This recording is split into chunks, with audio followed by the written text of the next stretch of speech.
So, as you all know, there have been a lot of initiatives among conservative activists to get various books banned from public libraries and especially from public school systems. Well, there's a funny story that comes up in Salon. Bill O'Reilly's own books swept up in book ban he supported. Now, I always forget that Bill O'Reilly exists. Like, he feels like he's from before, like, 2016, when, like, we split off into the worst possible timeline ever. And anything that happened before we split off onto that new timeline, like, it's a blur. It's not real anymore. But anyway, so this is from Salon, written by Kelly McClure and published January 13th. Former Fox News host Bill O'Reilly has found himself a living example of the golden rule, angered to learn that a select number of his book titles are being banned after staunchly supporting such treatment towards other works. Having spoken in favor of DeSantis' book ban laws in Florida, O'Reilly is incensed now that the Florida Freedom to Read Project saw his name on a list of over 1,000 book titles that were to be temporarily removed from the Escambia County School District and made the fair call to treat him as he would have treated others.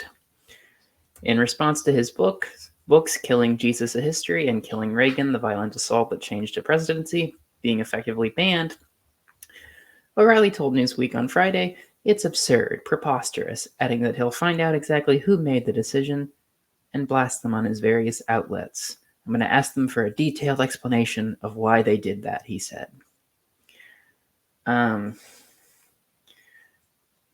So this is a great example of malicious compliance.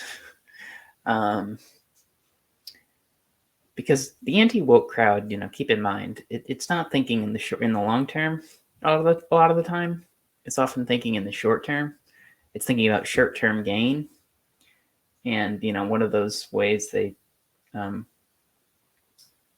trying to get short-term gain is to stick it to the libs by, like, banning books that talk about, gay people or trans people or racism or, the evils of slavery, or just, like, sexuality in general. There's all these topics that conservatives have decided, no, your kids aren't allowed to ever learn about, or just people in general aren't allowed to learn about. They're evil topics. They brainwash people. They're propaganda, and the state needs to step in and say, people are not allowed this kind of content. They are.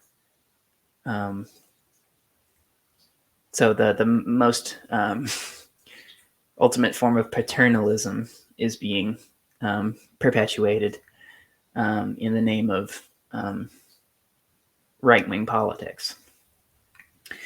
And then, something like this happens.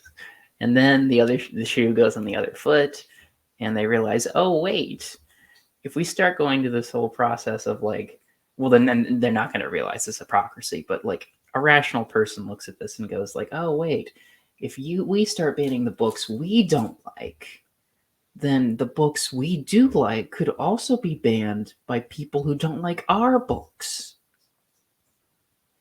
Right? And these rules, like, they're being applied equally in these various cases. Like, the Bible is another book that's been banned, I think, multiple times, for example, which again is hilarious.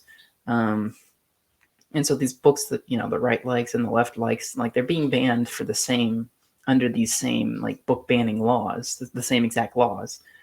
So there's no, like, contradiction here in the law.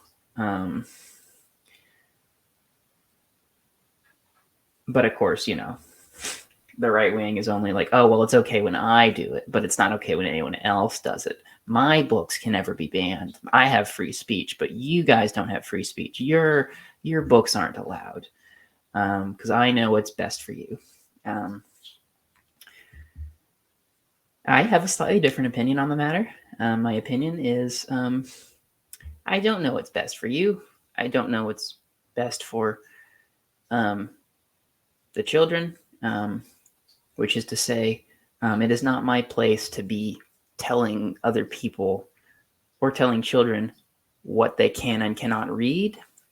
Now, obviously, there's like some, leeway here. Like, you're not going to have copies of Playboy magazine in high school or middle school library. I think that was an example John Green brought up. But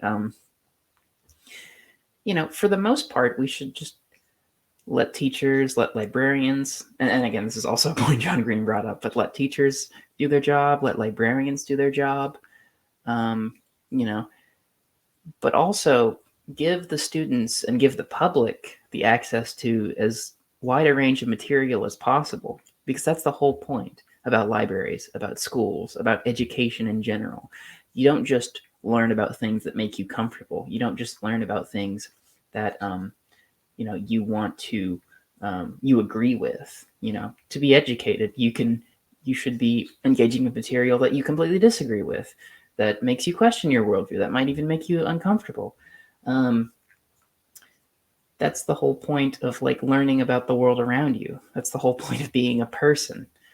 And so, like, I stand with people who are fighting these book bans for conservative books and for lefty books. I think they should all be, allowed to be in libraries, allowed to be in schools. I want children to I want children to have the widest access of information so that they can come to their own minds about how the world works. I don't want to shove, my own personal biases down their little throats because I'm some, genius god that like just knows everything. I'm not. I'm imperfect. We're all imperfect. And for that reason, no one has the right to be banning books around here.